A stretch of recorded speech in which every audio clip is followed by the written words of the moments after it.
Before we get started with today's video, I have an announcement to make.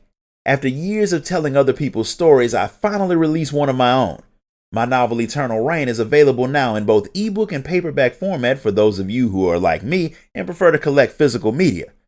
You can grab a copy right now on Amazon through the link in the description of this video. And now back to our regularly scheduled program. The battle against Zeromus is well underway, and using her technique of summoning allies from across space and time, the Warrior of Light gets to work doing what she always does, and that's poking really big creatures with pointy objects. Her and her group manage to slow the Void Scent down, but the fact that it just regenerates when it's beaten is not easy to deal with. But the not scions of the Seventh Dawn and Zero finish their battle with Golbez, and they show up to lend a hand. Apparently Zero is good at using Naruto's Talk no Jutsu, because Golbez decides to show up and help bring down the monster that he made. The Warrior of Light's Echo, which finds the worst times to turn on, shows her what had happened in her friend's match with Golbez and how they managed to turn him. They had beaten him and his reborn Archfiends, which gave Zero the chance to talk to the man again.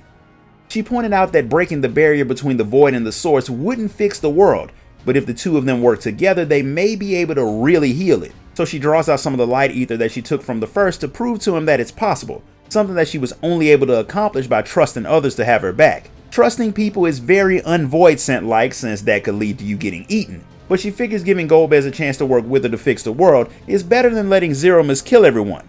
Since he had made a similar offer to her in the past and she'd refused it, she really hopes that he doesn't make her mistake, because she's pretty sure that battle where the real Golbez died would have turned out differently if she had teamed up with him. To prove that she's serious, she gives him some of the light ether, and it lets him remember the day that they had met, and just how much her turning down their offer had messed with their morale, because they knew that everyone fighting their own individual battles would never be enough to stop the war. And they had been right. So he decides not to make the same mistake, and he teams up with the Scions. Varshan still isn't happy about what the man did to his sister, but he's willing to look past it if the man helps save her. Y'shtola even offers to help figure out how to fix the Void, but she's probably doing it more to see if she can than to help the Void Scent. He agrees and the vision ends.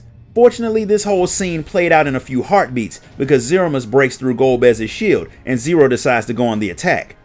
She wants Varshan to be ready to use his dragon powers to call his sister the minute she scatters Zeromus's ether. That way he can separate the dragon from the thing. But as soon as she hits the Void Scent, it counters with an attack of its own that nearly kills her. That's when all of the light ether she absorbed takes over and lets her change jobs from a Reaper to a Paladin with enough holy power to cut through the Void Scent, once Golbez lends her a bit of his own. That gives Varshan the chance to summon his sister, and she breaks free of Zeromus right before Zero crystallizes the thing.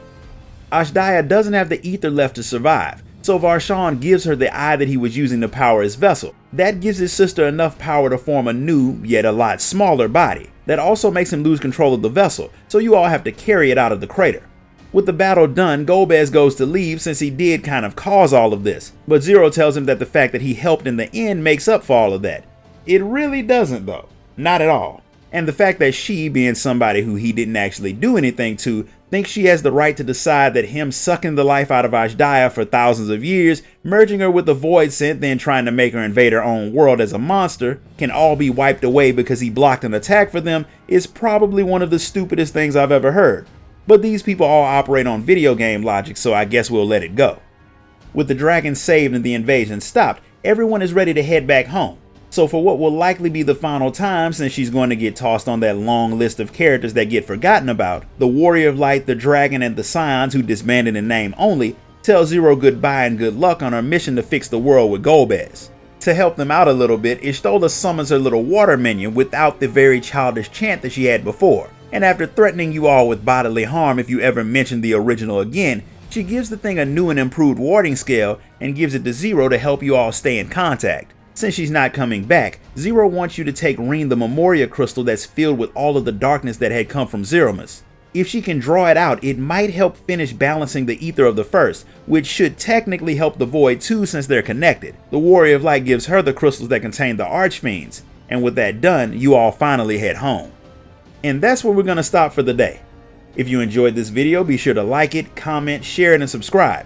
Donate to the channel if you can, and I'll see you all next time.